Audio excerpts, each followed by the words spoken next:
The blood trickled down Judge Eleanor Mitchell's temple as Officer Rawlins pressed the gun against her head.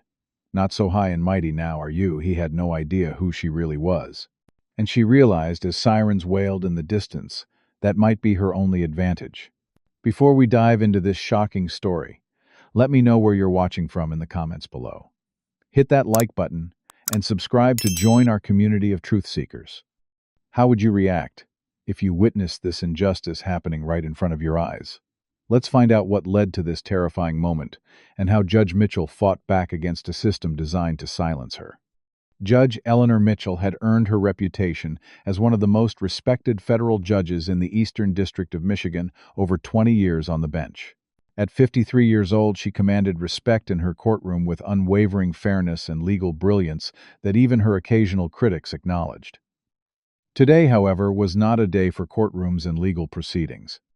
Eleanor had traded her judicial robes for a comfortable pair of jeans and a simple sweater as she drove her modest Toyota sedan rather than her Mercedes toward rural Michigan to visit her sister Patricia. The late afternoon sun cast long shadows across the two-lane highway as she entered the small town of Westbrook, a place she had passed through many times but rarely stopped in. She hummed along to a jazz classic, her thoughts already on the weekend ahead when flashing lights appeared in her rearview mirror. Eleanor checked her speedometer reflexively, certain she had been maintaining a consistent speed well within the limit. Still, she signaled properly and pulled to the shoulder, lowering her window and placing both hands visibly on the steering wheel, just as her father had taught her decades ago. Two officers approached, one on each side of her vehicle, hands conspicuously resting on their holstered weapons. The stance seemed unnecessarily aggressive for a routine traffic stop, but Eleanor maintained her composed demeanor. The officer at her window, whose nameplate identified him as Rawlins, leaned down with an expression that contained not a hint of professional courtesy. His eyes narrowed as he took in her appearance, something shifting in his demeanor that Eleanor recognized immediately from countless encounters throughout her life. Officer Rawlins spoke with exaggerated slowness, as if addressing someone who might not understand English well. "License and registration." Now, the abrupt command lacked even the pretense of respect. Eleanor responded calmly, "Good afternoon, officer.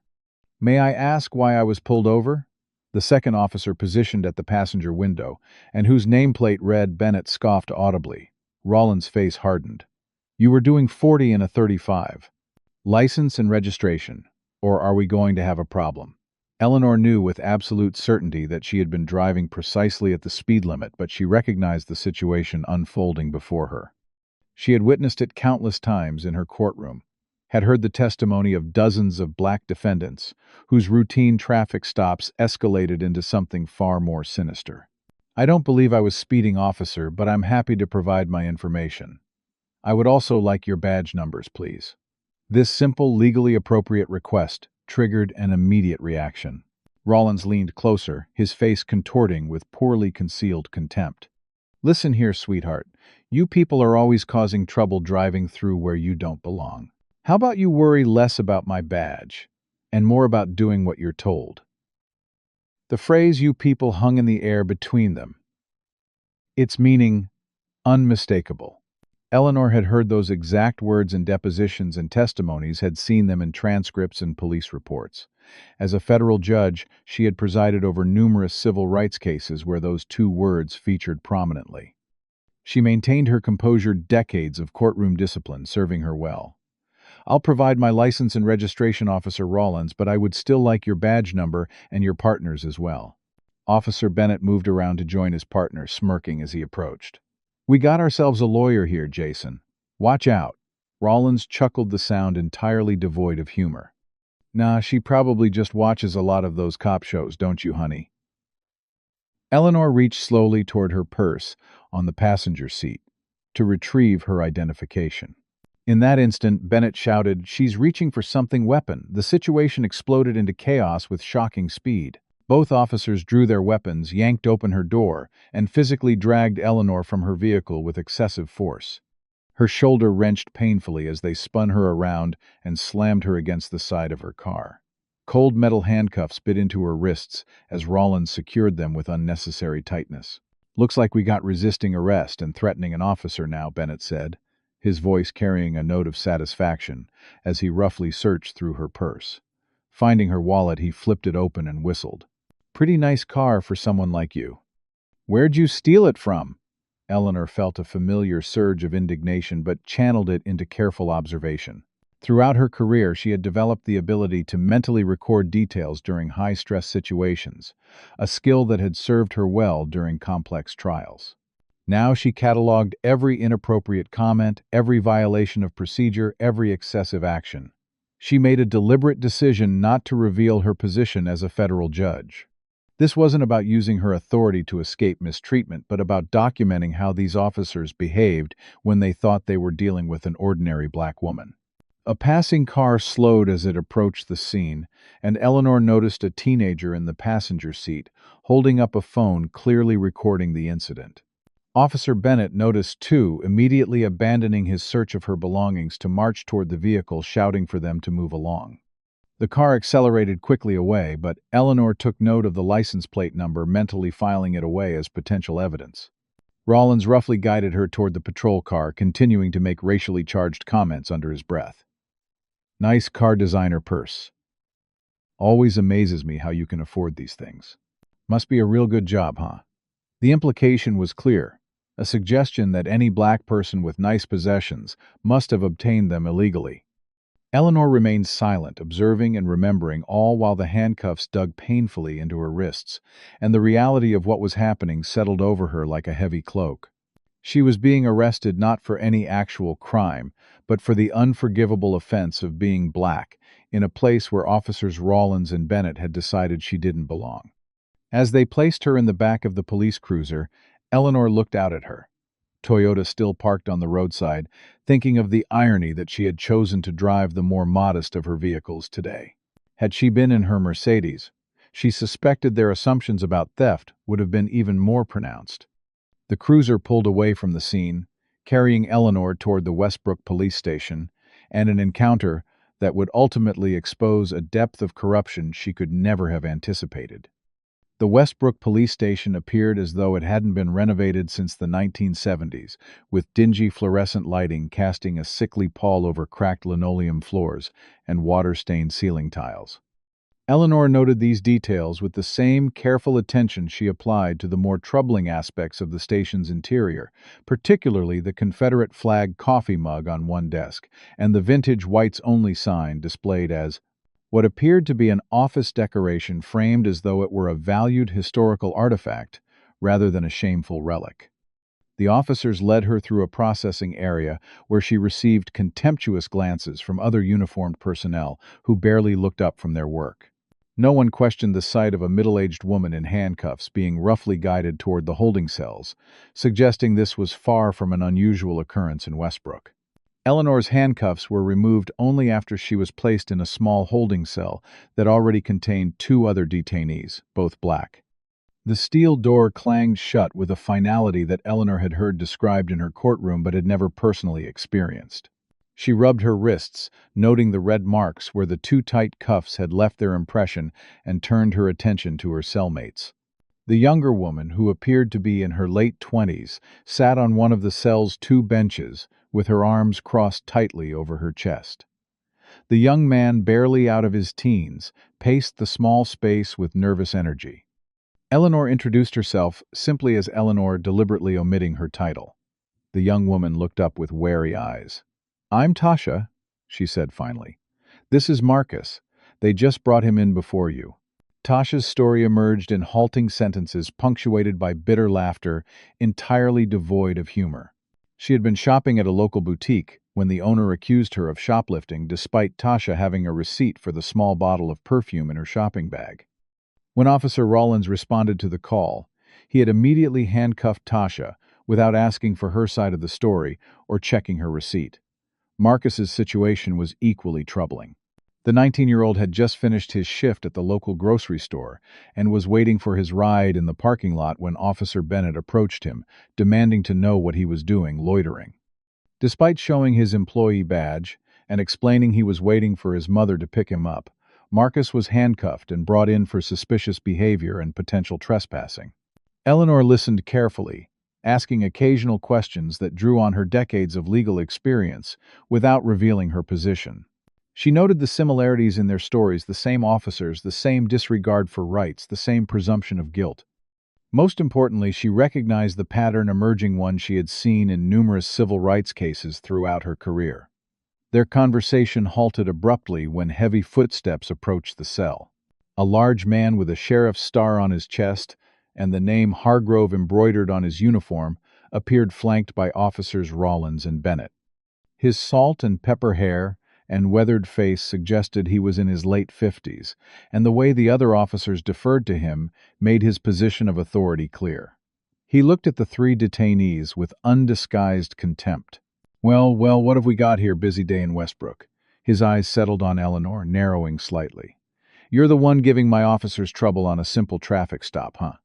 Eleanor met his gaze steadily. I'd like to make my phone call, Chief Hargrove. The police chief's eyebrows rose slightly at her use of his name, which she had read from his uniform. Phone calls are a privilege, not a right, he said, though Eleanor knew this was categorically false. And we seem to be having some computer issues today. Your paperwork might take a while to process. He turned to Officer Rollins. What are the charges again? Rollins smirked. Speeding, resisting arrest, disrespecting an officer. Might be more once we finish the report. Chief Hargrove nodded as though these manufactured charges were entirely reasonable. Looks like you'll be our guest overnight at least. Judge Crawford doesn't hold court until tomorrow afternoon. Eleanor filed away the judge's name, adding another piece to the puzzle forming in her mind. I have the right to make a phone call, she repeated calmly, and the charges Officer Rollins mentioned are fabricated. I was not speeding. I did not resist arrest, and while his behavior has been entirely unprofessional, I have been respectful throughout this encounter. Chief Hargrove's face flushed slightly at her composed rebuttal. We'll get to your phone call when we get to it. Paperwork comes first. With that, he turned and left Officers Rollins and Bennett following with self-satisfied smirks. Eleanor returned to the bench, processing what she had just witnessed. The casual disregard for legal procedure was stunning, even to someone who had presided over countless civil rights cases. She turned her attention back to Tasha and Marcus, gathering more information while carefully observing the station through the cell bars. Over the next few hours, Eleanor noticed several disturbing details. Photos displayed in the station showed Chief Hargrove at various community functions, standing alongside well-dressed men who appeared to be local officials and business owners. In one particularly telling image, he stood proudly beside a man in judicial robes, likely the Judge Crawford he had mentioned. During a shift change, Eleanor overheard Officer Bennett speaking to another officer about meeting their quotas for the month, specifically mentioning that they were focusing on the Oak Lane area with a comment about how those people need to learn where they belong. Most tellingly, Bennett assured the other officer that any arrests they made would stick because Crawford always backs us up. Tasha, seeing Eleanor's focused attention on the officers, leaned closer and spoke softly. This happens all the time here. My cousin got pulled over 3 times in 1 week last month. No tickets, just harassment. They're trying to scare us out of our homes. When Eleanor asked for clarification, both Tasha and Marcus shared pieces of a larger story that painted a disturbing picture. The historically black Oak Lane neighborhood was being systematically targeted by police, with residents subjected to constant stop citations for minor or non-existent code violations and intimidation. Meanwhile, a major development project led by someone named Victor Crane was buying up properties in the area at below-market rates.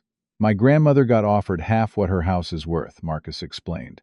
When she refused to sell, suddenly she's getting fined for her front yard being unmaintained, even though she's had the same garden for 20 years. Eleanor absorbed this information, the pieces fitting together into a pattern she had seen before in housing discrimination cases. The detention stretched into its 4th hour, when a young officer Eleanor hadn't seen before approached the cell. His nameplate identified him as Officer Daniels, and his demeanor was markedly different from the others, professional without the undercurrent of hostility. He unlocked the cell door. Miss Daniels, Daniel. Mitchell, I need to process your information now. Eleanor followed him to a booking desk where he began entering her details into a computer. When he reached her occupation, he paused, his fingers hovering over the keyboard. His eyes widened as he looked up at her, then back down at her ID. "You're Judge Eleanor Mitchell, from the Federal Eastern District Court." His voice had dropped to a whisper, and Eleanor could see the color draining from his face. She nodded once, maintaining her composed expression. Officer Daniels immediately stood up. "Excuse me a moment, Your Honor." He hurried away, disappearing into what appeared to be Chief Hargrove's office. Within minutes, the atmosphere in the station transformed dramatically. What happens when those who abuse power discover their victim holds more authority than they could have imagined. The revelation of Judge Eleanor Mitchell's identity sent shockwaves through the Westbrook police station, like an earthquake, transforming the atmosphere from smug superiority to barely controlled panic in mere seconds. Chief Hargrove burst from his office with Officer Daniels trailing behind, his previously contemptuous expression replaced by a mask of forced conviviality that failed to conceal the fear beneath. "Judge Mitchell, there appears to have been an unfortunate misunderstanding," he announced loudly enough for everyone in the station to hear, as though performing for an audience of his subordinates. His voice carried a forced joviality that contrasted sharply with his earlier demeanor. "We had no idea of your position. Officer Daniels just informed me of this regrettable error." Eleanor observed the chief's performance with the same impassive expression she maintained in her courtroom during particularly dubious testimony. She remained seated at the processing desk, making no effort to ease the growing discomfort of the man who had just minutes earlier been perfectly comfortable violating her civil rights. Behind Chief Hargrove, officers Rollins and Bennett appeared, their faces displaying varying degrees of shock and apprehension as they processed the identity of the woman they had manhandled and mocked. Bennett's complexion had paled considerably, while Rollins maintained a stony expression betrayed only by a nervous tic at the corner of his eye. "If you had just identified yourself at the beginning," Rollins attempted, his voice lacking its previous arrogance, "this whole situation could have been avoided." The implication was clear and reprehensible, that constitutional rights were conditional upon status rather than inherent to all citizens. Eleanor finally spoke her voice, carrying the measured authority that had earned her respect in federal courtrooms for over 2 decades. "The treatment I received should not happen to any citizen regardless of their position." She maintained her deliberate strategy of minimal engagement, revealing nothing of her intentions, while mentally documenting every reaction, every hastily exchanged glance between officers, every attempt at damage control. The station had erupted into frantic activity around her, with officers hurriedly straightening their uniforms and clearing Confederate memorabilia from desks. Paperwork that had been delayed suddenly materialized, with Officer Daniels processing her release forms with trembling hands. Chief Hargrove's phone appeared to be ringing constantly, and Eleanor noted his repeated assurances to someone that the situation was contained and being handled appropriately. Most telling was the arrival of a silver-haired man in an expensive suit who hurried through the station doors approximately 20 minutes after her identity had been revealed. His commanding presence and the immediate deference shown by even Chief Hargrove identified him as someone of significant local importance before he even introduced himself. "Judge Mitchell. I'm Samuel Crawford, Westbrook County Judge." He extended his hand, which Eleanor briefly shook, while noting the heavy signet ring and manicured nails that spoke of privilege and power. "I came immediately upon hearing about this unfortunate incident. Please accept my personal apologies for this misunderstanding. Rest assured we take these matters very seriously in Westbrook." Judge Crawford's practiced smile never reached his eyes, which remained calculating as he assessed the potential damage to himself and his associates. "Perhaps we could speak privately in my chambers. I'm sure we can resolve this situation discreetly, one judicial professional to another." Eleanor maintained her strategic silence, offering only a non-committal acknowledgement of his presence, while requesting the return of her personal belongings. She watched carefully as Officer Bennett retrieved her purse from an evidence locker, noting how he attempted to surreptitiously reorganize its contents, likely removing any trace of their previous rough handling and search. As she waited for the completion of her release paperwork, Eleanor witnessed a scene that confirmed her suspicions about the systemic nature of the discrimination in Westbrook. Through the station's glass doors, she observed 2 officers escorting an elderly black man in handcuffs, his dignity stripped away by their rough handling and loud, demeaning comments about a supposed code violation at his property. The officers froze momentarily upon entering the station and seeing Judge Crawford standing with Eleanor, clearly uncertain how to proceed with their typical treatment of detainees while under potential judicial scrutiny. Judge Crawford quickly motioned for them to use a side entrance, his gesture betraying the routine nature of such arrivals at the station. Eleanor made her sole request during the release process, asking to use the station's phone since my cell phone battery has died. This fabrication allowed her to place a call to her judicial clerk David, using carefully coded language that would appear innocuous to anyone listening, but would initiate a discreet investigation through channels that would not alert local authorities. David, I'll be delayed in reviewing the Hampton discrimination briefs. Please begin preliminary research on recent similar cases in rural jurisdictions, particularly regarding traffic stops and property disputes in historically black neighborhoods. David, well versed in her methodical approach to cases, would understand that she was identifying a pattern of discrimination requiring investigation. As Eleanor finally prepared to leave the station, Chief Hargrove made a final attempt at damage control, offering to personally drive her anywhere you need to go, with an obsequious smile that poorly masked his desperation. That won't be necessary, Eleanor replied, maintaining the composed demeanor that had served her well throughout the ordeal. I prefer to drive myself. The chief's relief at her apparent acceptance of the situation was palpable, though premature. As she walked toward the exit, Judge Crawford fell into step beside her, lowering his voice to a near whisper. I do hope we can keep this matter between us, Judge Mitchell. These small-town departments sometimes lack the sophistication of federal agencies, but they mean well. A formal complaint would only burden our already strained municipal resources. Eleanor met his gaze directly, her expression revealing nothing of her thoughts. I'll certainly give this incident all the attention it deserves, Judge Crawford. His momentary relief at her diplomatic response showed how completely he misunderstood both her character and her intentions. Have you ever witnessed someone in authority abuse their power only to later discover they picked the wrong person to mess with? Type number 1 in the comments. If you believe Judge Mitchell should pursue justice not just for herself, but for all the victims of this corrupt system, what would you do if you were in her position? Would you use your authority to address just your own mistreatment, or would you recognize the opportunity to expose a systemic problem? Like and subscribe if you want to see more stories about brave individuals standing up to corruption. The story is about to take an unexpected turn as Judge Mitchell implements a strategy that will shake Westbrook to its very foundations. What do you think she'll do next? Patricia Mitchell's modest two-story home on the outskirts of Westbrook provided a stark contrast to the chaos of the police station Eleanor had just left. The sisters had always been different, Eleanor pursuing the structured path of law, while Patricia embraced community organizing and grassroots activism, yet they remained fiercely supportive of each other's work. When Eleanor arrived, still wearing the jeans and sweater now rumpled from hours in a cell, Patricia immediately recognized something was wrong. Ellie, what happened? She asked, ushering her sister inside. Eleanor recounted the day's events, methodically, her judicial training evident in her precise recollection of times, statements, and observations. Patricia listened with growing anger but little surprise, nodding occasionally, as though Eleanor was merely confirming what she already knew. When Eleanor finished, Patricia disappeared into her home office, returning with a thick binder labeled Westbrook Documentation and a laptop. You're not the first, Ellie. Not even close.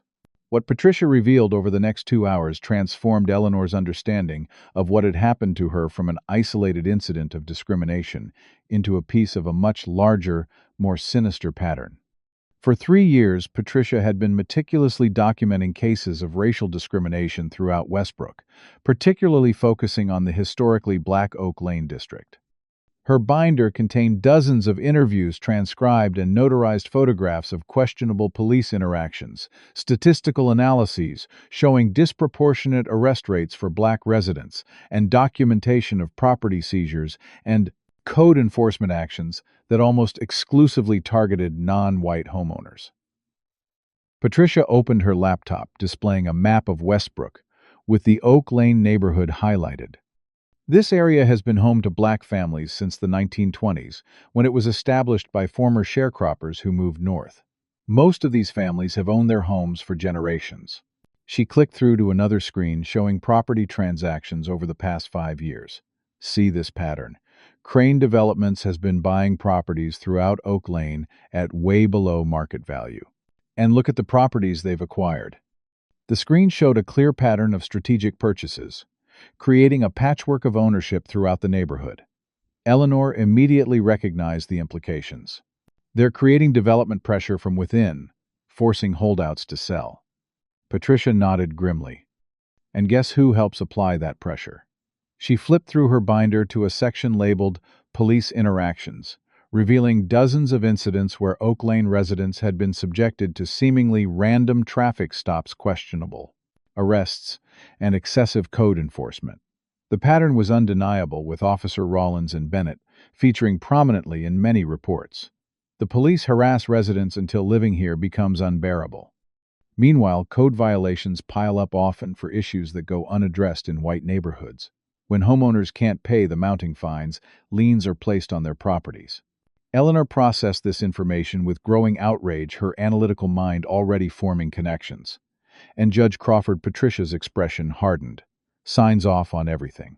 Eviction orders property liens, dismisses complaints against officers. He's the judicial rubber stamp that makes it all possible. Eleanor shared the details of her coded message to her clerk, explaining that she had initiated a preliminary investigation into Westbrook's patterns of discrimination. We'll need more than anecdotal evidence, though.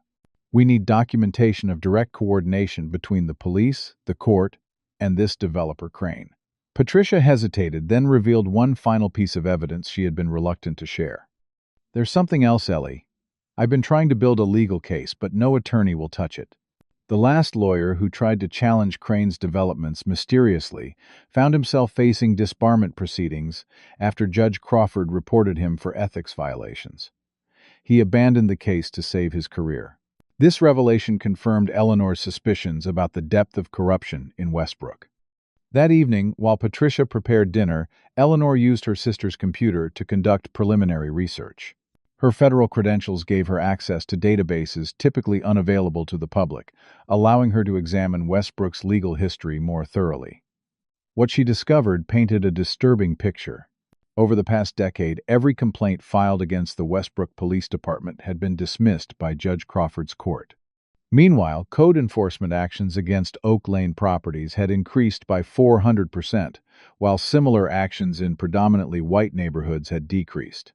Most tellingly, she found financial records showing substantial contributions from Crane Developments to both Judge Crawford's re-election campaign and the Westbrook Police Foundation, a supposedly charitable organization chaired by Chief Hargrove himself.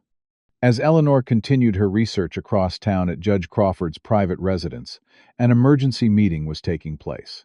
Chief Hargrove officers Rollins and Bennett and Victor Crane himself gathered in the judge's wood-paneled study, the tension palpable as they discussed their situation. A federal judge, for God's sake, Victor Crane fumed, pacing the room with barely contained fury. The property developer was in his early 60s, expensively dressed, with the confident bearing of someone accustomed to getting his way. Do you have any idea the scrutiny this could bring down on our project? We're 6 months from breaking ground on Oak Lane Square. Judge Crawford attempted to project calm authority despite his obvious anxiety. She left without filing any formal complaint. My impression is that she simply wants to put this unfortunate incident behind her. Chief Hargrove looked less convinced. She made a phone call from the station. Something about discrimination cases and research. Sounded like lawyers speak to me. Officer Rollins, the most visibly agitated of the group, interjected. We need to get ahead of this. If she starts digging, who knows what she'll find? We should discredit her before she can make any accusations. Bennett nodded in agreement. We could say she was intoxicated during the traffic stop. Her behavior was erratic. Judge Crawford considered this suggestion with a slow nod. I have connections in the state judicial system. A few discreet calls suggesting that Judge Mitchell was behaving inappropriately in our jurisdiction could raise questions about her stability. Crane, ever the pragmatist, added. I can have my media contacts run stories about judicial overreach frame any accusations she makes as a personal vendetta.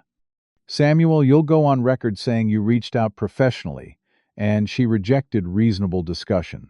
The men continued strategizing late into the night, unaware that Eleanor had anticipated exactly this response and had already taken countermeasures. Before leaving the police station, she had arranged for a complete medical examination at Westbrook Community Hospital, establishing documentation that she had not been intoxicated, and noting the physical evidence of overly tight handcuffs. She had also reached out to the teenager who had recorded part of her arrest, having memorized the vehicle's license plate. Through Patricia's community connections, they had located the young witness, securing a copy of the video showing the officer's inappropriate conduct. As Eleanor and Patricia finalized their own strategy at the kitchen table, they were developing a comprehensive approach that would not only address Eleanor's mistreatment, but potentially bring justice to an entire community that had suffered under systematic discrimination for years. Eleanor knew that the coming days would require all of her legal expertise and strategic thinking, as she would be facing not just individual bad actors, but an entrenched system of corruption with powerful defenders. She was prepared for the fight ahead, not just for herself, but for Tasha Marcus and countless others who had faced similar discrimination without the protection of a federal title. The coordinated attack began the very next morning, with precision that confirmed Eleanor's suspicions about the depth of the conspiracy. The Westbrook Gazette's front page featured a headline that left little room for subtlety: "Federal Judge Detained After Erratic Driving Officials Concerned About Behavior." The article cited anonymous police sources, claiming that Judge Eleanor Mitchell had been pulled over for dangerous driving and had become belligerent with officers attempting to use her position to avoid consequences. A carefully crafted quote from Chief Hargrove expressed deep regret that a respected member of the federal judiciary would behave in such an unprofessional manner when visiting our community. Judge Crawford was quoted extensively, offering platitudes about how no one is above the law, while expressing concern about increasing instances of federal overreach into local matters. Eleanor read the article calmly over breakfast at Patricia's house, her expression betraying none of the righteous anger she felt. Patricia was less composed. This is their playbook: character assassination, followed by systematic isolation. They'll come after your sister next, just watch. Patricia's prediction proved accurate with unsettling speed. By mid-morning, Patricia received notice of multiple building code violations at the community center. She operated violations that had mysteriously materialized overnight, despite the facility having passed inspection just 3 months earlier. The notice threatened closure within 48 hours unless unspecified critical safety issues were addressed. Meanwhile, Eleanor received increasingly concerned calls from colleagues in the federal court system who had seen the news reports. Most expressed support but cautious concern, while a few more politically connected judges suggested she resolve the matter quietly to avoid institutional embarrassment. By afternoon, Eleanor learned that both Tasha and Marcus were experiencing direct retaliation. Tasha called Patricia in tears, explaining that police officers had visited her workplace speaking privately with her manager. Within hours, she was terminated for unreliability, despite 3 years of positive performance reviews. Marcus had been arrested again, this time for allegedly selling marijuana, a charge so transparently fabricated that his bail had been set at an amount his family could never afford, ensuring he remained in custody and unavailable to corroborate Eleanor's account of their shared detention. Eleanor's strategic patience was tested when her initial complaints to state authorities about Westbrook's police conduct were met with bureaucratic delays and requests for additional documentation, suggesting the corruption extended beyond the town's borders. Judge Crawford's connections in the state judicial system were evidently being activated, creating institutional resistance to her efforts.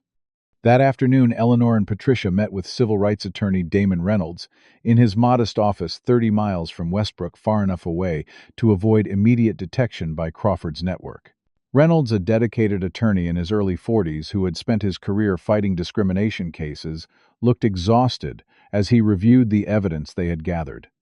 "I've been trying to build cases against Westbrook for 7 years, he admitted, gesturing to a wall of files labeled with dates and case names.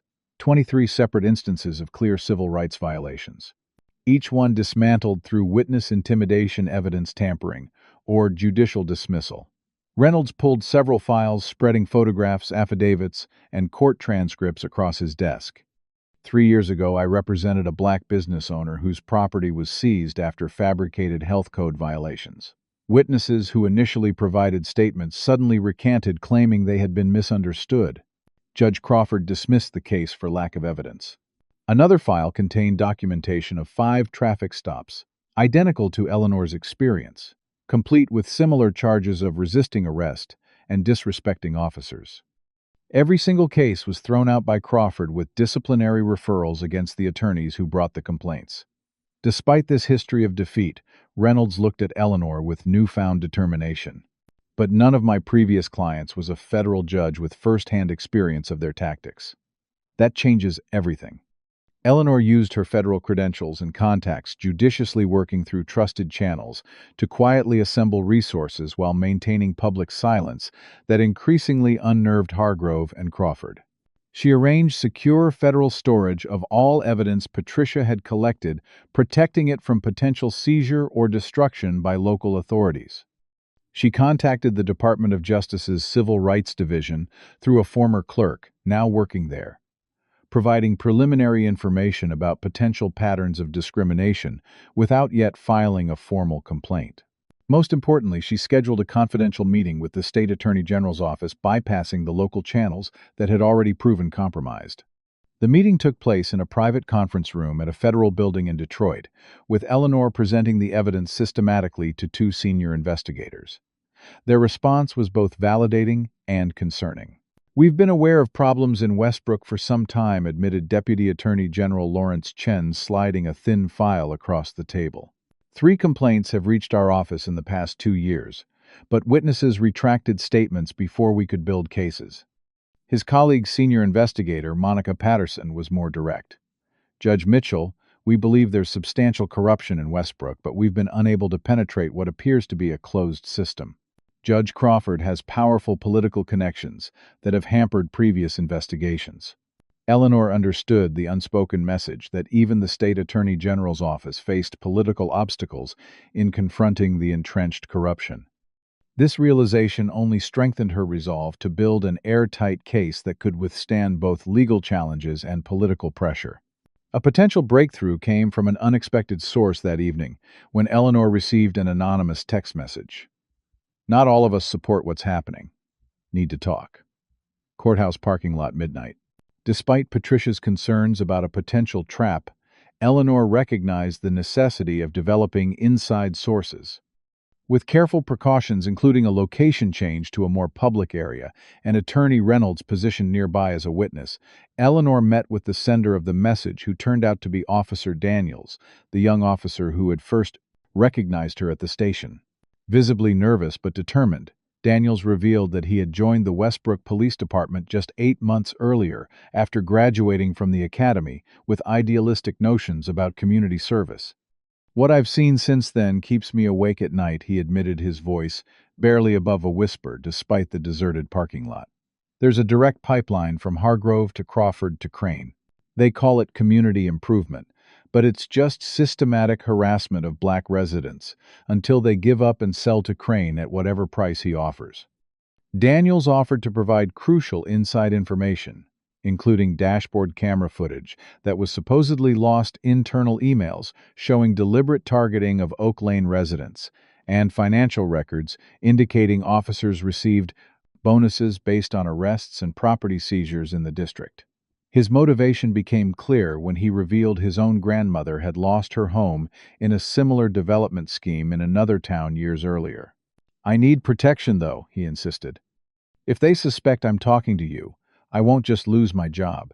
These people are dangerous."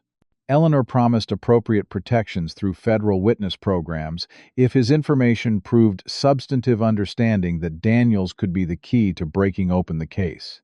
As she drove back to Patricia's home that night, Eleanor reflected on the rapid escalation of events. What had begun as a discriminatory traffic stop had revealed a conspiracy that affected hundreds of lives and involved officials at multiple levels of local government.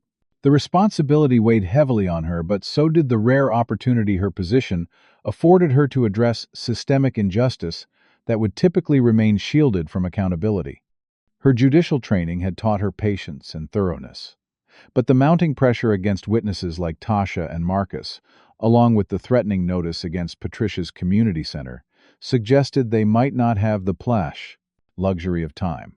When she arrived at her sister's house, Patricia was waiting with news that confirmed this assessment. "They've scheduled an emergency safety inspection of the community center for tomorrow morning," she reported grimly. "And I've just heard that Crane Developments has filed for expedited demolition permits for 3 properties on Oak Lane that they recently acquired through tax liens." The acceleration of their timeline was a clear response to Eleanor's presence and preliminary investigations. The conspirators were moving quickly to accomplish as much of their plan as possible before potential interventions could be implemented. Eleanor and Patricia worked late into the night, finalizing their strategy for the coming confrontation, knowing that their opponents had resources, political connections, and a willingness to use intimidation tactics that gave them significant advantage. What they didn't have, Eleanor reminded herself, was the truth, the law, and the determination of those fighting not just for themselves, but for an entire community's right to exist without discrimination.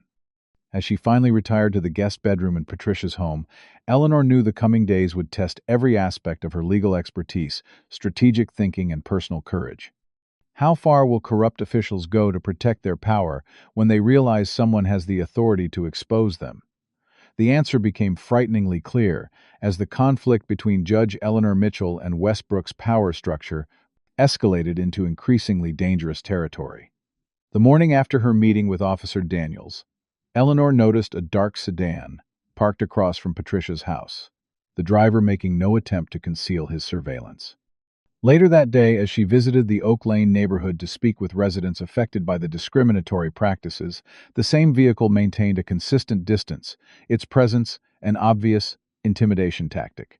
Patricia's home became the target of more direct harassment that evening, when unknown individuals shattered her front window with a brick wrapped in paper bearing the message, "Mind your own business."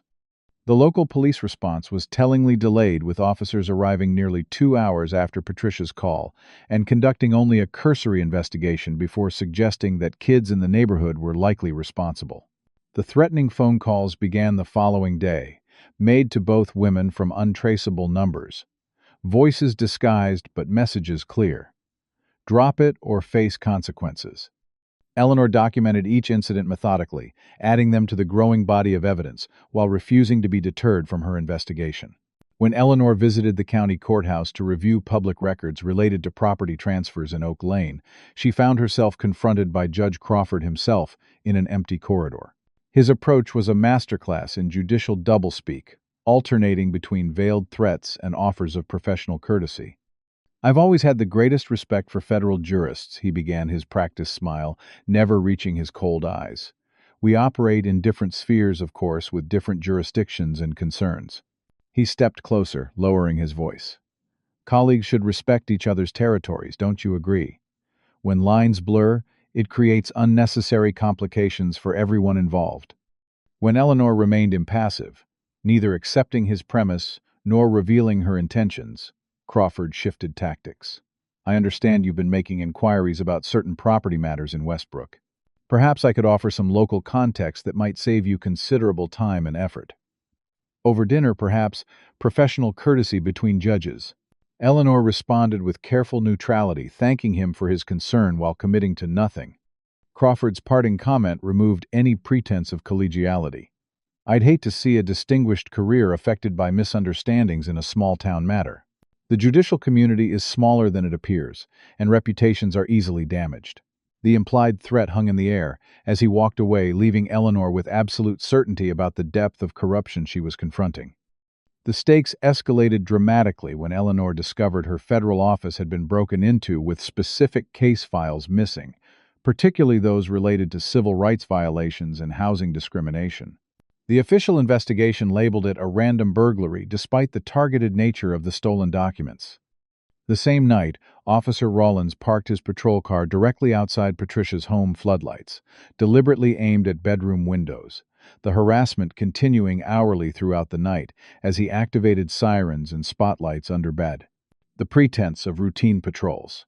The intimidation reached new levels when Victor Crane himself engineered a seemingly accidental meeting with Eleanor at Westbrook's only upscale restaurant where she was dining with Patricia and attorney Reynolds. Crane approached their table with the confident demeanor of someone accustomed to purchasing whatever or whomever he desired. Judge Mitchell, what a pleasant surprise. Victor Crane. He extended his hand, which Eleanor briefly shook without standing. I understand you've been taking an interest in our little town's development. I'm always happy to discuss my vision for Westbrook's future with someone of your stature. Without waiting for an invitation, he pulled a chair from a neighboring table and seated himself. My foundation makes substantial charitable donations to various causes. We're always looking for worthy organizations to support. Perhaps there's something close to your heart. Federal judges' retirement funds, scholarship programs, for promising law students. The attempted bribe, thinly veiled as philanthropic interest, was followed by a casual reference to unfortunate misunderstandings with local law enforcement that could surely be resolved through reasonable discussions between community leaders. Eleanor's response was measured, neither accepting nor directly confronting the inappropriate offer. Mr. Crane, I appreciate your community interest. If you'll excuse us, we were just finishing our meal. Crane departed with a knowing smile that suggested he believed financial incentives could eventually resolve any potential problems. Eleanor recognized that her investigation had rattled Westbrook's power structure enough to prompt direct intervention from the man ultimately benefiting from the discriminatory practices. Following this escalation, Eleanor implemented a strategic feint, deliberately suggesting to Patricia during a conversation in her home, which they now assumed was under surveillance, that perhaps they should reconsider their approach. This is becoming more complicated than I anticipated, she said with convincing weariness. There are jurisdictional questions that make my direct involvement problematic. Perhaps we should step back and consider other options. This apparent retreat achieved its intended purpose, creating a false sense of security among the conspirators. Through secure federal channels unavailable to local authorities, Eleanor continued building her case, working with trusted investigators to document the harassment, while helping Marcus, Tasha, and other victims prepare testimony about their prestas experiences. Her research revealed that Crane's development projects involved federal grant money designated for community improvement, providing additional jurisdictional leverage for potential federal intervention. Most significantly, Officer Daniels proved his value as an informant, providing crucial evidence including internal emails explicitly discussing population adjustment strategies for Oak Lane dashboard camera footage from Eleanor's arrest that had supposedly been deleted, and financial records showing direct payments from Crane Developments to a consulting company owned by Chief Hargrove's brother-in-law. These payments corresponded precisely with increased enforcement actions in the Oak Lane district. The conspirators' belief that Eleanor was backing down emboldened them to accelerate their plans. Patricia received official notice that her community center had failed its safety inspection and would be shuttered within 48 hours. The document cited numerous violations that would cost tens of thousands of dollars to address an impossible sum for the nonprofit organization. More ominously, the notice was accompanied by a demolition application, already preliminarily approved by Judge Crawford's court, indicating the building had been slated for destruction long before any inspection took place. This aggressive move confirmed that the timeline for Crane's development plans was advancing rapidly, with the community center representing a final significant obstacle to complete control of the Oak Lane district. As Eleanor reviewed the falsified inspection reports, she recognized that they could no longer afford the luxury of a prolonged investigation. The corruption in Westbrook had become a clear and present danger to the community she was trying to protect, requiring immediate and decisive action. Do you believe corrupt officials should face consequences, even when they hold powerful positions? Type number 1 in the comments if you think accountability should apply to everyone regardless of their status. This story shows how discrimination operates not just through individual acts, but through coordinated systems of power. Like and subscribe if you want to see more content exposing injustice and celebrating those brave enough to fight it. As Judge Mitchell prepares to spring her trap on Westbrook's corrupt power structure, what do you think will happen next? Will her careful planning be enough to overcome the entrenched system of discrimination, or will powerful connections protect those responsible? The most dangerous phase of her plan is about to begin. The most dangerous chess moves often appear as retreats to the untrained eye. Judge Eleanor Mitchell orchestrated just such a deception when she publicly announced her recusal from any matters involving Westbrook due to her unfortunate misunderstanding with local police. The formal statement released through proper judicial channels expressed her desire to avoid any appearance of personal bias, given her recent interaction with Westbrook authorities. To the conspiratorial power structure of Judge Crawford, Chief Hargrove, and Victor Crane, this announcement represented complete victory confirmation that their intimidation tactics had succeeded in forcing a federal judge to back down. The celebration began almost immediately.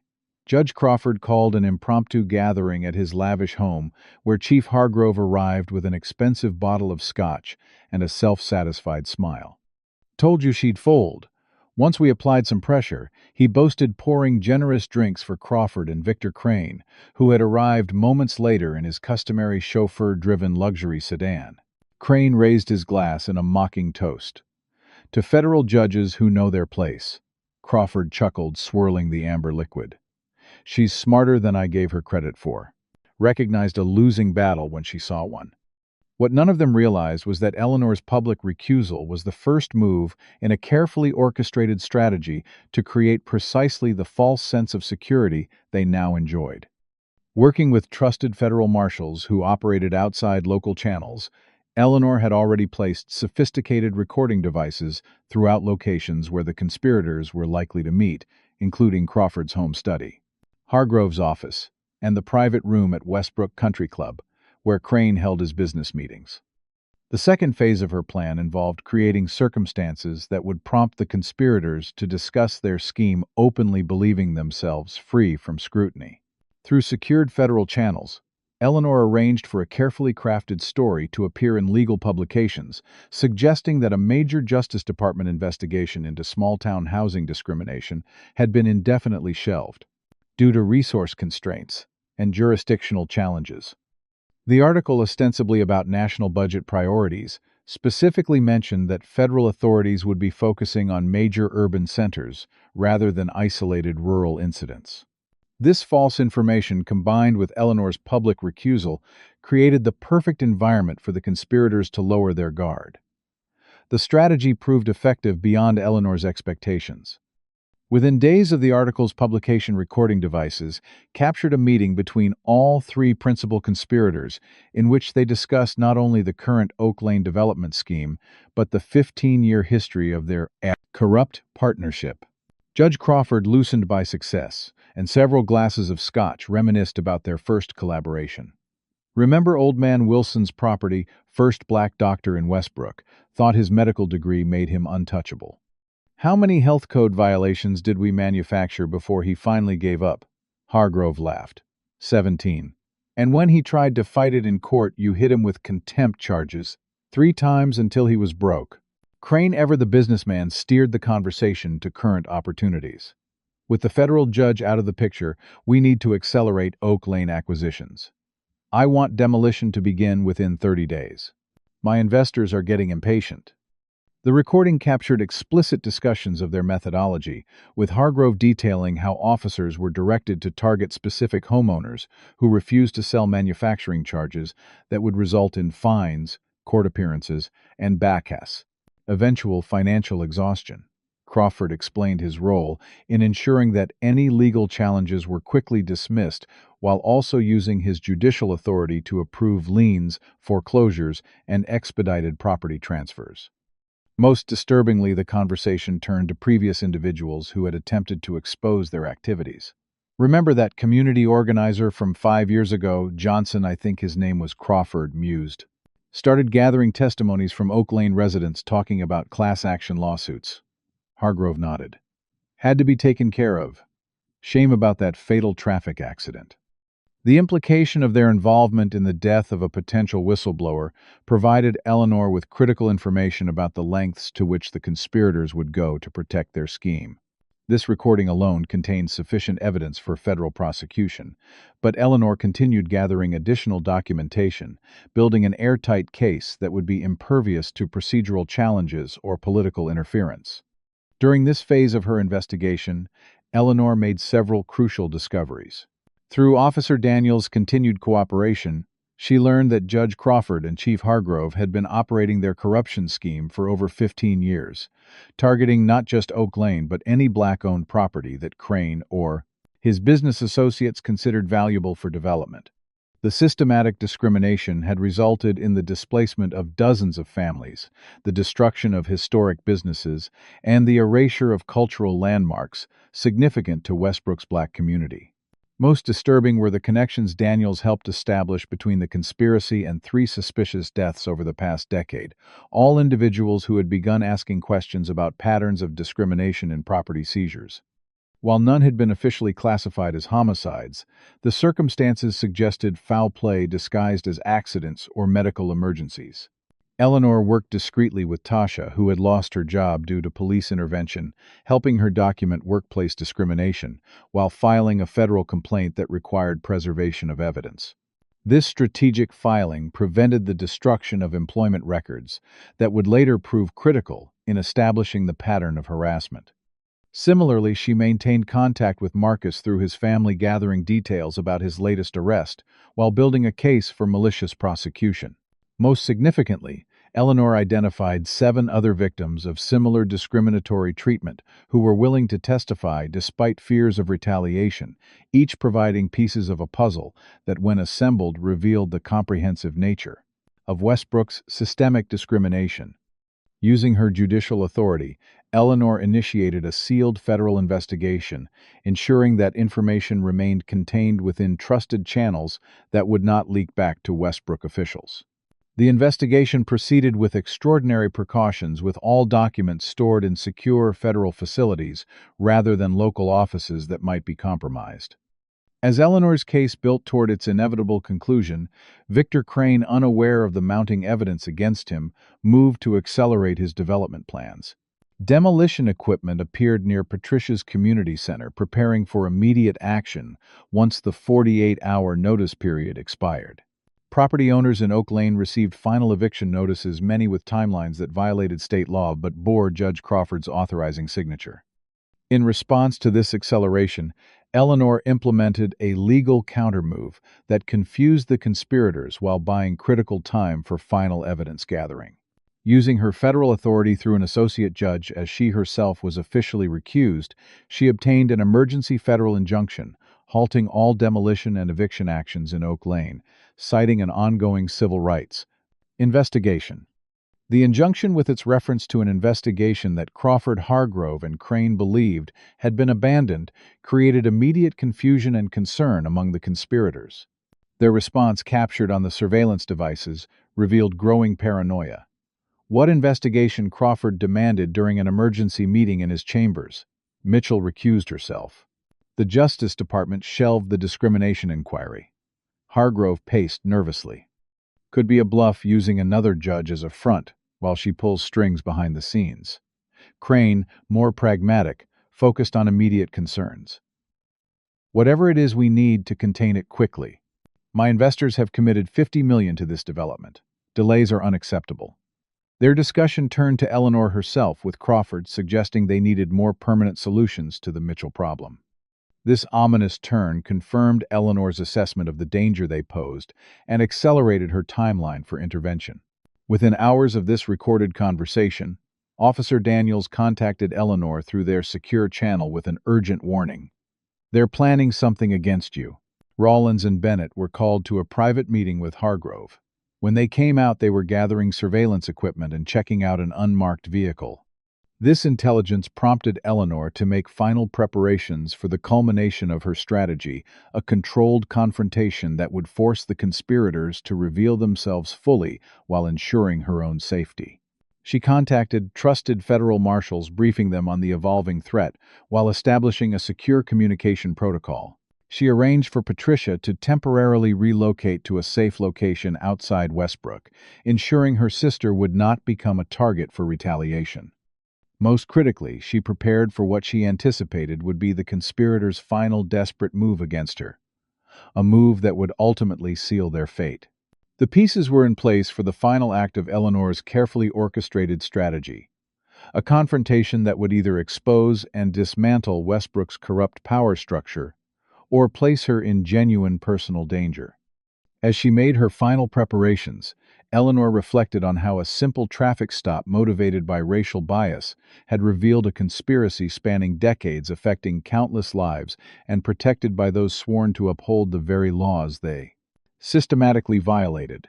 The magnitude of the corruption only strengthened her resolve to see justice done not just for herself, but for every victim of Westbrook's discriminatory practices who had lacked the power and position to fight back effectively. The abandoned Wilson property at the edge of Oak Lane provided the perfect setting for Eleanor's trap.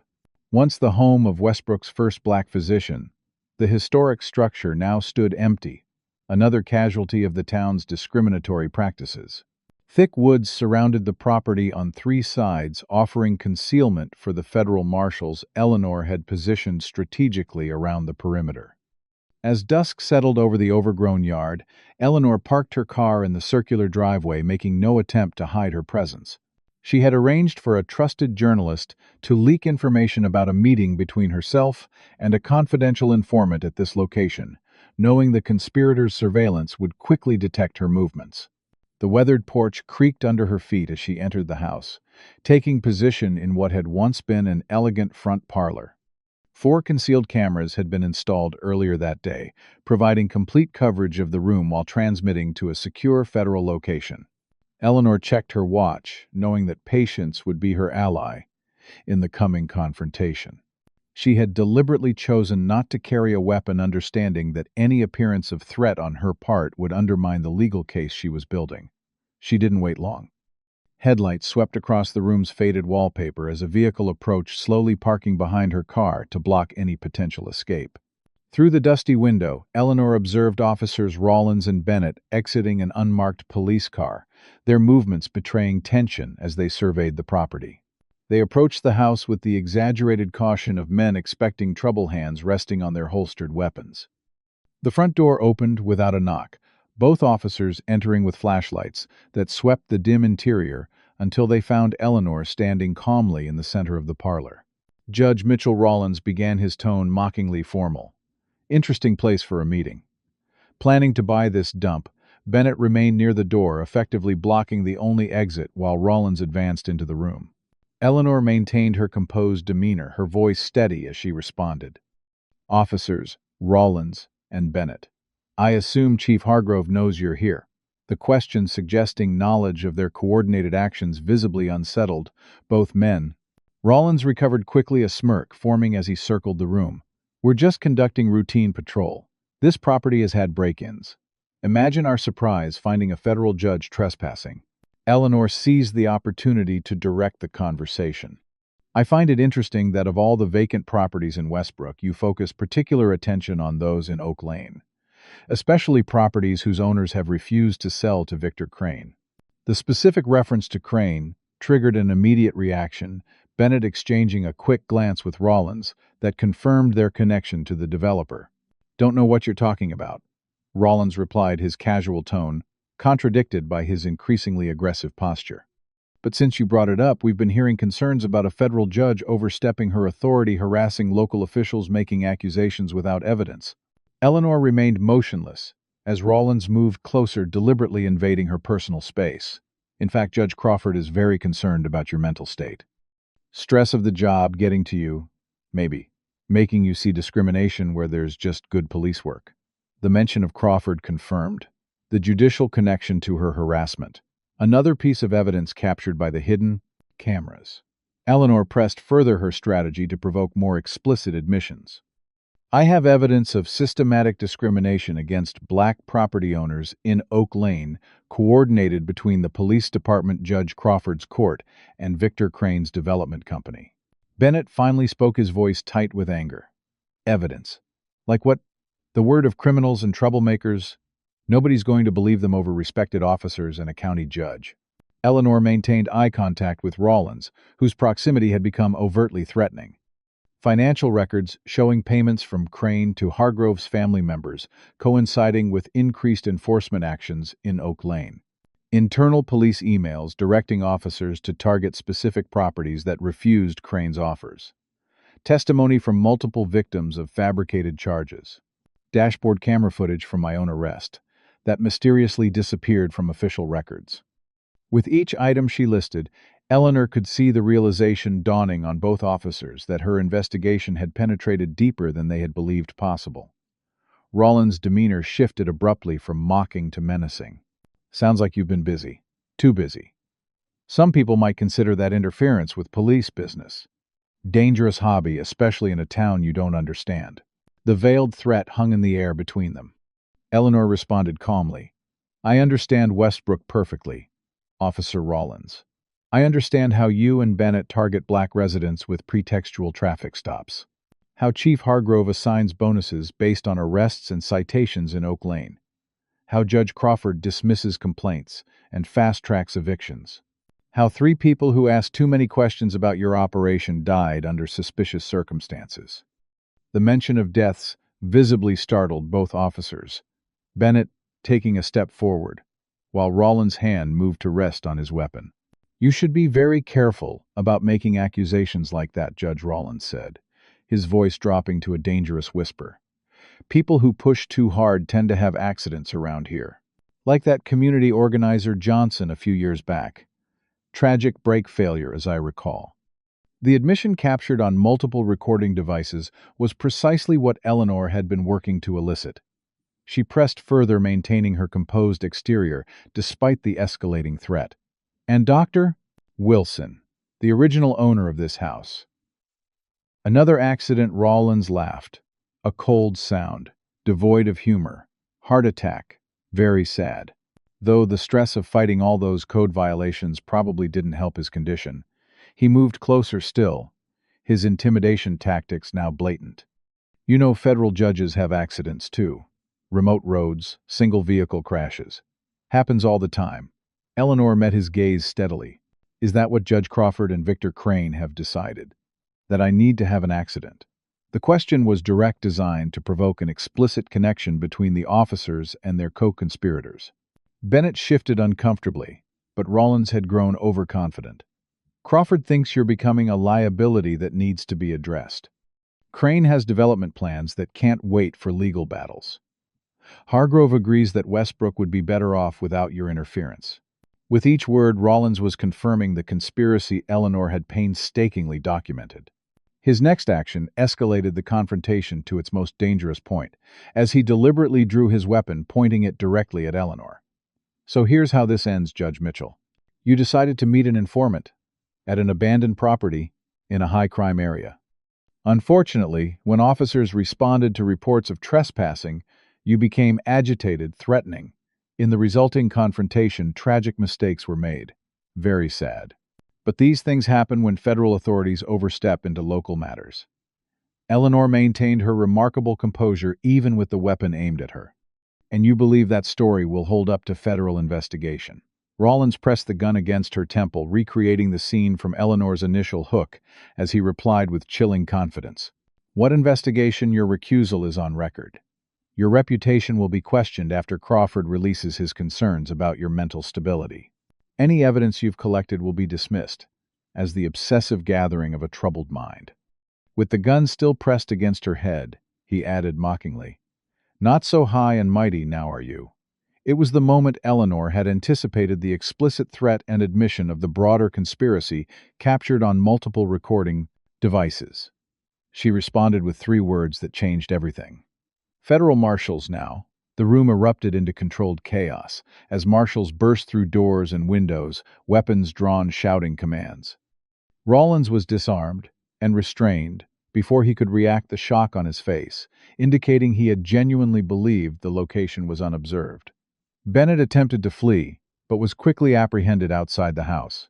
As the marshals secured the scene, Eleanor remained perfectly composed, years of judicial discipline evident in her unshaken demeanor.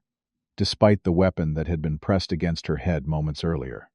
Simultaneously, across Westbrook, coordinated federal teams executed search warrants at the police station, courthouse, and Crane's offices.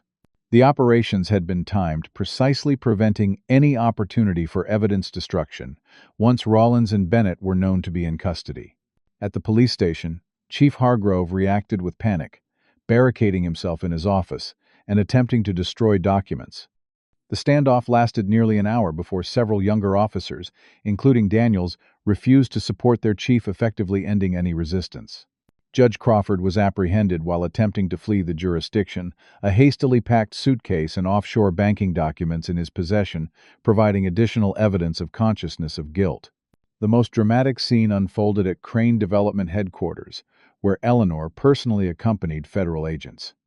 They arrived to find Crane's security team actively shredding documents despite the late hour. When federal agents presented the search warrant, Crane demanded to speak with Eleanor privately, a request she granted with agents positioned just outside the door of his lavish office.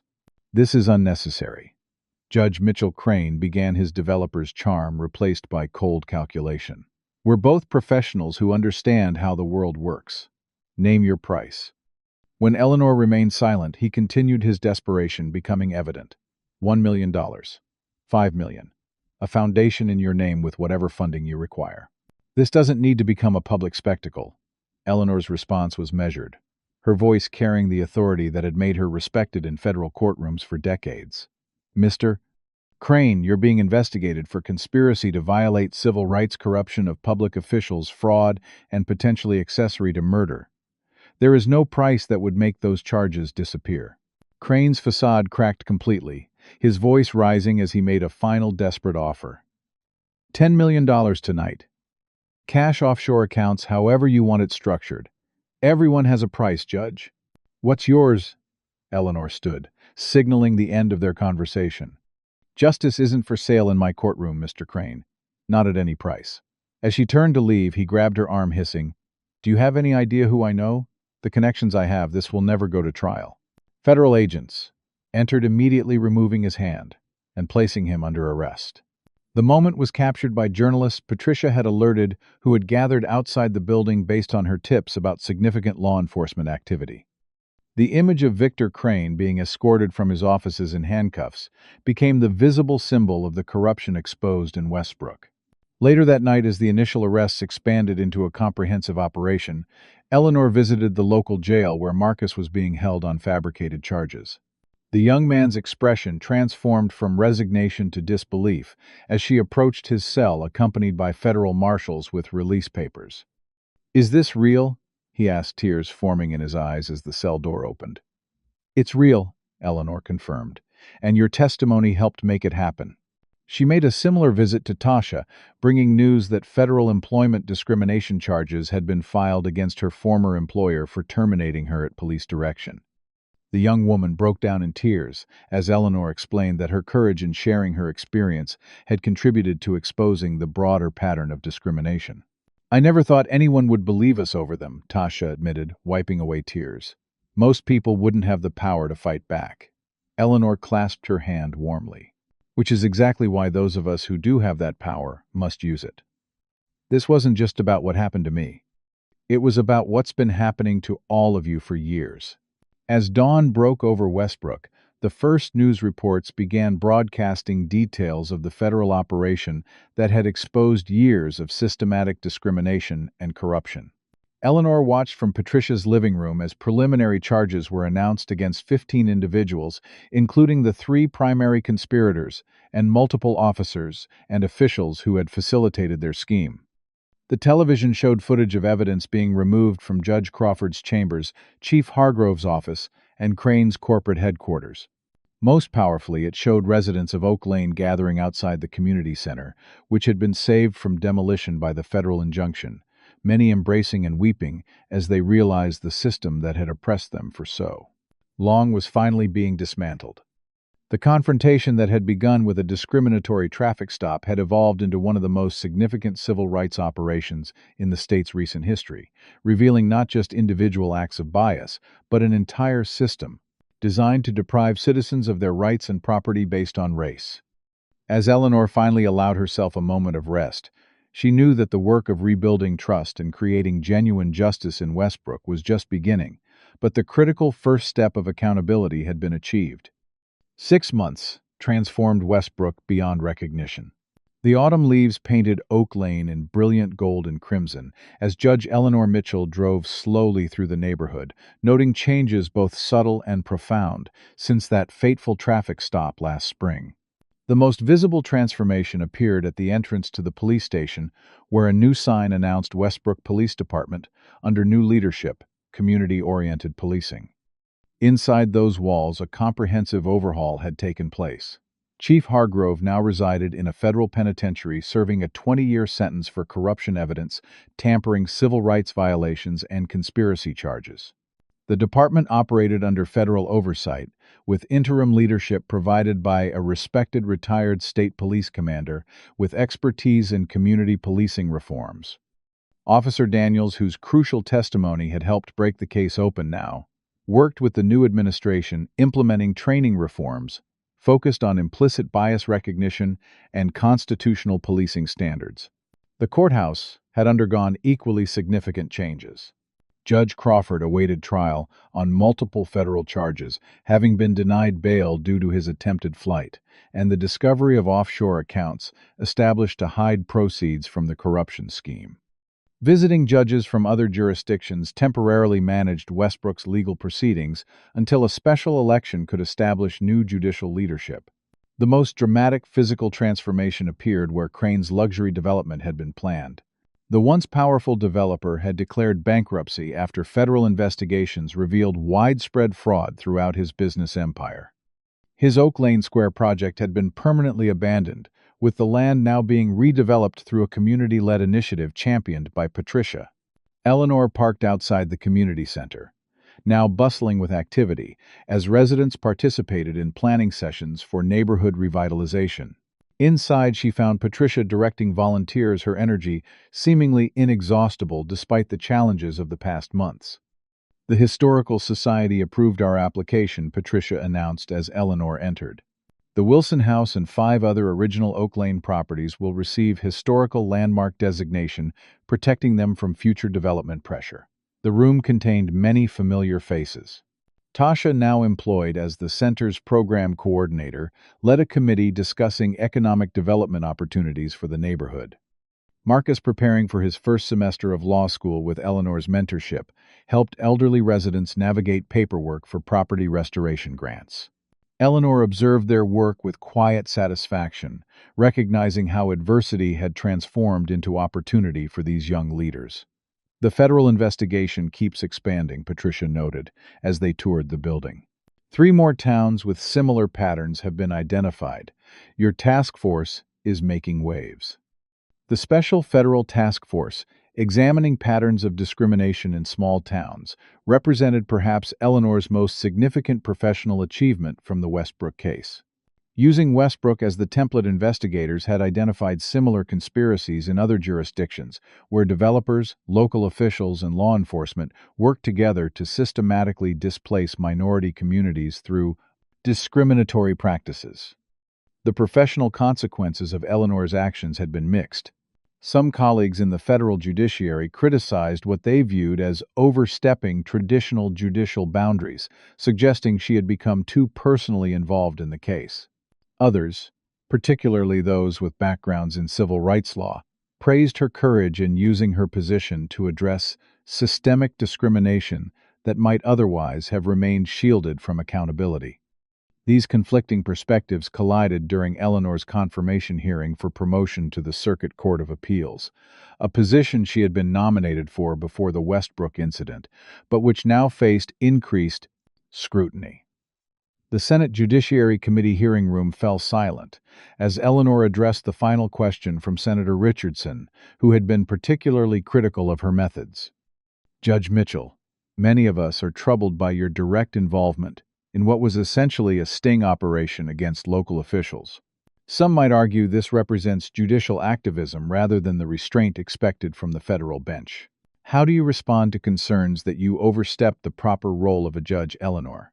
considered the question carefully before responding, aware that her answer would likely determine the outcome of her confirmation. Senator, I took an oath to uphold the Constitution and ensure equal justice under law. When I personally experienced and witnessed systematic violations of constitutional rights orchestrated by those sworn to uphold the law, I had two choices: to address the injustice using the authority of my position, or to look away because confronting it might be controversial. She paused, looking directly at the committee members. The judicial branch exists not just to interpret law in the abstract, but to ensure justice is applied equally to all citizens, regardless of race, wealth, or status. When those entrusted with local authority conspire to deny constitutional rights to citizens based on race, the federal judiciary has not just the authority but the obligation to intervene. The gallery behind her had filled with residents from Westbrook, many from Oak Lane, who had traveled to witness the hearing. Their presence underscored the human impact of the case beyond legal abstractions. In Westbrook, I witnessed not isolated incidents of bias, but an organized system designed to deprive citizens of their rights and property based solely on race. Had I recused myself entirely and referred the matter through standard channels, the evidence would have been destroyed, witnesses intimidated, and justice denied, as had happened with every previous attempt to address these violations. Eleanor's voice remained measured but carried absolute conviction. I believe the judicial oath requires us to defend constitutional principles actively, not just in comfortable circumstances, but especially when doing so requires courage and personal risk. If protecting citizens' fundamental rights is considered activism, then perhaps we should reconsider what we expect from those entrusted with judicial authority. The hearing room remained silent for several moments after she finished. Senator Richardson made a note on his pad, his expression unreadable. The committee adjourned without immediate decision, but 3 weeks later, Eleanor received confirmation of her appointment to the circuit court with a narrow majority vote. 1 month after her confirmation, Eleanor made a final official visit to Westbrook before assuming her new position. She drove through town without fear or apprehension, noting how officers from the Reform Department now nodded respectfully as she passed. She visited the rejuvenated community center, where photographs displayed the neighborhood's history alongside architectural renderings of its future. In the center's main hall, a newly installed exhibition chronicled Oak Lane's history, including the recent struggle against discrimination and the community's ultimate victory. Eleanor found herself unexpectedly moved by a section dedicated to allies in the fight for justice, which included her own photograph alongside Patricia's and others who had supported the community.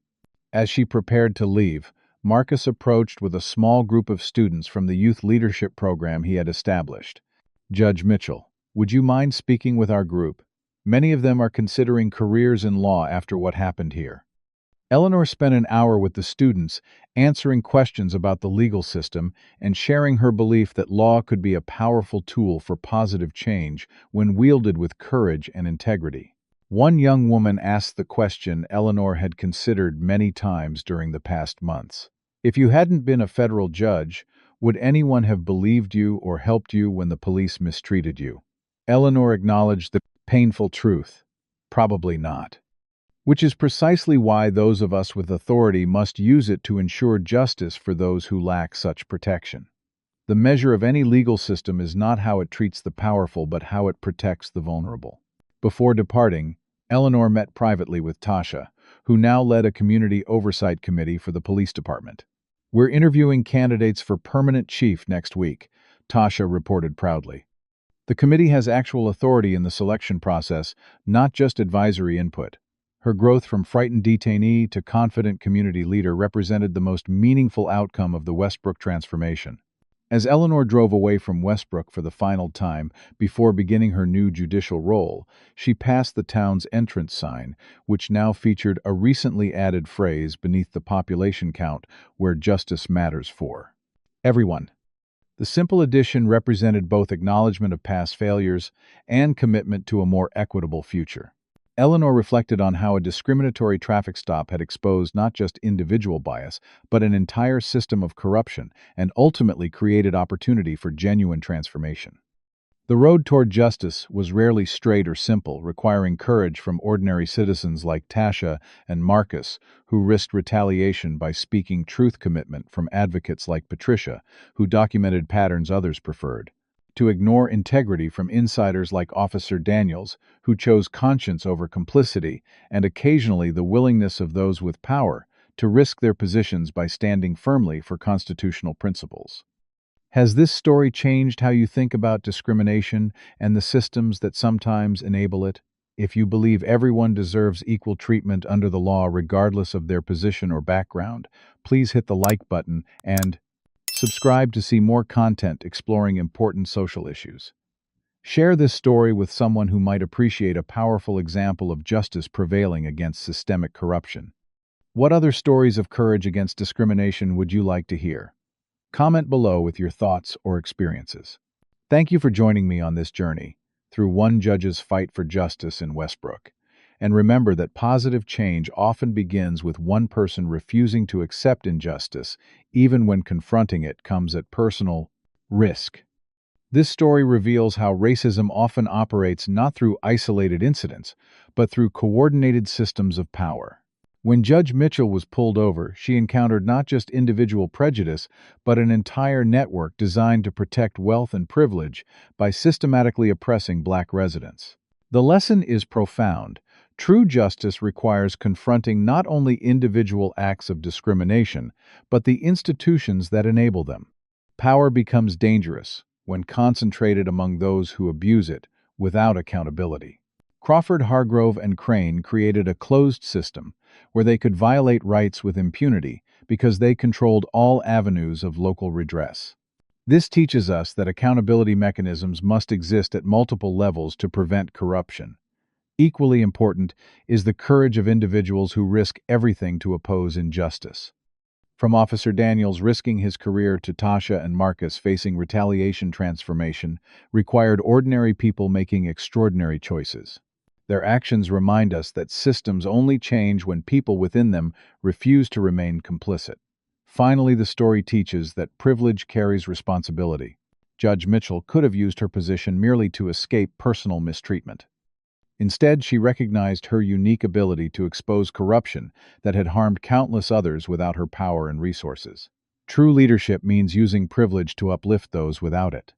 Have you ever witnessed discrimination and felt powerless to stop it? Or perhaps you've been in a position where you could have spoken up but hesitated due to fear of consequences.